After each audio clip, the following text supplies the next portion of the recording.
Students देखिए, इस question के अंदर purchase consideration at par, at premium और एट डिस्काउंट तीनों पे है, लेकिन इसके अंदर एक न्यू थिंग ऐड है। जो भी इसमें फ्रैक्शंस होंगी डिबेंचर को इशू करने में, वो कैश में पे करी जाएंगी। तो ये परचेज कंसिडरेशन का एक अलग फॉर्म है।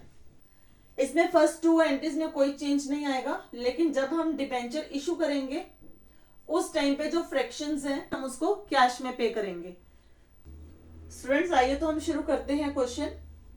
X limited purchase assets of book value 4 lakh to cover the liabilities of 50,000 from Mohan brothers. X limited buyer है, मोहन ब्रदर्स है हमारा वेंडर। तो यहाँ पे वेंडर का नेम गिवन है, तो हम इसको यूज करेंगे, ना कि वेंडर लिखेंगे। It was agreed that the purchase consideration settled at 3,80,000। Amount भी दे रखा है। स्टूडेंट जब भी आप परचेज कंसिडरेशन का क्वेश्चन शुरू करते हो तो सबसे टॉप पे एक लाइन छोड़ोगे, ताकि आपको इसमें किसी तरह की कोई प्रॉब्लम फेस ना हो। एसेट्स अकाउंट डेबिट, कितने की एसेट परचेज हो रही है? 4 लाख की। टू लायबिलिटीज, ये क्रेडिटर्स भी लिख सकते हो इसकी जगह पे, 50,000 to Mohan brothers. Purchase consideration है 3,80,000 की। अब क्रेडिट का टोटल देखिए बन रहा है हमारा 4,30,000 और डेबिट्स का टोटल बन रहा है हमारा 40,000। डेबिट साइड में 30,000 से हमारे पास अमाउंट शॉर्ट दिया हुआ है। तो जब कंपनी पे कर रही है एक्स लिमिटेड, तो वो 30,000 काय का एक्स्ट्रा पे कर रही है, वो गुडविल परचेज कर रही है। आप इसको शेयर कैपिटल चैप्टर के अंदर परचेज कंसिडरेशन में डिटेल में समझ चुके हैं। जिन लोगों ने, जिन बच्चों ने उसको नहीं देखा, उस वीडियो को देखिए, आपको सारे कंसेप्ट क्लियर हो जाएंगे। बीइंग बिजनेस और एसेट, जो भी आप लिखना चाहो, परचेज्ड अगेंस्ट परचेज कंसिडरेशन। अब हमारे पास अमाउंट कितना ड्यू हो रहा है वेंडर को? 3,80,000। तो हमारी सेकेंड एंट्री क्या बनेगी? Mohan brothers account debit 3,80,000 to कितने परसेंट डिबेंचर इसने दिए हैं? इसमें कुछ भी नहीं मेंशन, तो आप सिंपल लिखोगे to debenture account. Being number of debenture निकालनी है हमने, तो मैंने इस साइड को इसलिए सेव करा है ताकि हम नंबर ऑफ डिबेंचर्स कैलकुलेट कर सके। नंबर ऑफ डिबेंचर केस 1 में vendor amount is due 3,80,000। Face value per debenture यहां पे उसने क्लियरली दी है 100 रुपीज डिवाइडेड बाय ₹100, तो नंबर ऑफ डिबेंचर हो गए 3,800। तो यहाँ पे एक सेम अमाउंट यहाँ पे आ जाएगा 3,80,000। Being 3,800 debentures issued against purchase consideration at par. तो ये आपका फर्स्ट केस कंप्लीट हो गया। अब हम करते हैं सेकेंड केस को, जिसमें है इशूड एट डिस्काउंट ऑफ 10%। जब हम सेकेंड केस करेंगे तो ये जो फर्स्ट एंट्री है ये सबकी कॉमन है, चाहे केस 1 है, 2 है या लास्ट केस है, इनमें ये कॉमन एंट्री है। चाहे इसको कोई नंबरिंग मत दो, यहां से आप नंबर शुरू कर सकते हो, नंबर 1। अब सेकेंड एंट्री जो है वो चेंज होगी। केस सेकेंड, अमाउंट ड्यू था हमारा 3,80,000।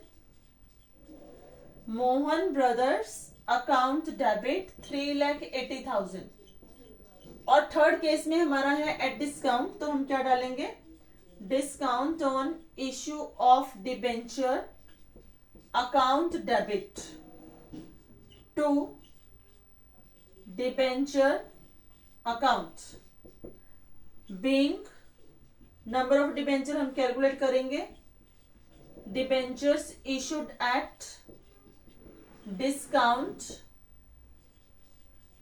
Against purchase consideration.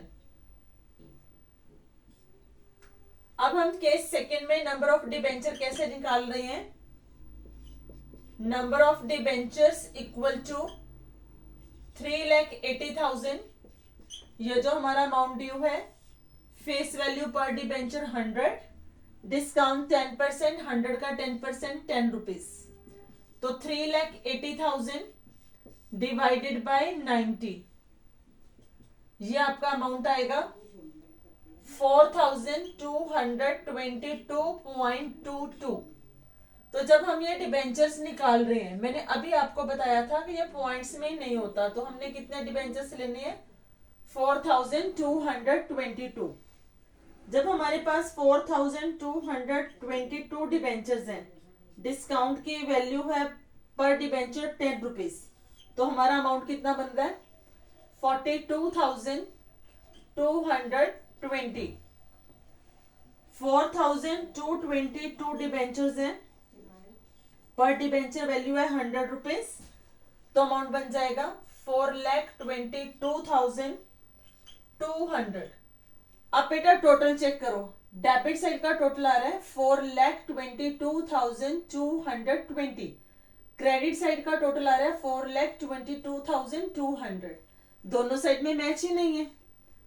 क्वेश्चन देखिए दोबारा से, उसने लास्ट लाइन में बोला है it was agreed that any fraction of debenture be paid in cash, तो यहाँ पे तो फ्रैक्शंस आ रही हैं, तो किस फॉर्म में जाएंगे? टू कैश अकाउंट, कितना? 20 रुपीज का, तो ये अमाउंट हमने फ्रैक्शन से निकाला है, तो ये आपका सेकेंड केस कंप्लीट हो गया। अब हम करते हैं लास्ट केस, वो कहता है एट अ प्रीमियम। तो प्रीमियम में कैसे हम एंट्री डालेंगे? सेम प्रोसेस हम फॉलो करेंगे प्रीमियम के साथ। Case 3, Mohan brothers account debit 3,80,000 to debenture account to security premium account. सबसे पहले केस 3 में भी हम क्या निकालेंगे? इसके नंबर ऑफ डिबेंचर्स कैसे आएंगे? 3,80,000 डिवाइडेड बाय 110, हमारे नंबर ऑफ डिबेंचर्स कितने आ गए? 3,454.54।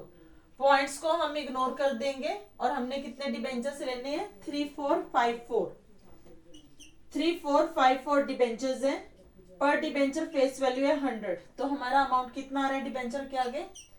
3,45,400, और सिक्योरिटी प्रीमियम कितना आएगा? 3,454 इंटू 10, यह बनेगा 3,4,540। अब टोटल चेक करो, डेबिट में टोटल आ रहा है 3,80,000 और क्रेडिट में टोटल आ रहा है 3,79,940। अगर हम इन दोनों का डेबिट और क्रेडिट का डिफरेंस देखें तो डिफरेंस कितना आ रहा है? 60 रुपीज का क्रेडिट साइड में शॉर्ट है। और ये फ्रैक्शन हमने कैसे पे करनी है? As per the question, fraction of debenture be paid in cash to cash account, तो ये आपकी फ्रैक्शन की पेमेंट हो गई। तो अब हमारे पास नरेशन क्या आएगी? Being 3,454 debentures issued at premium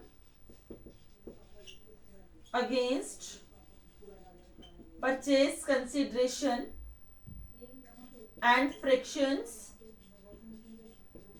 paid in cash, और ये आपका क्वेश्चन कंप्लीट हो गया।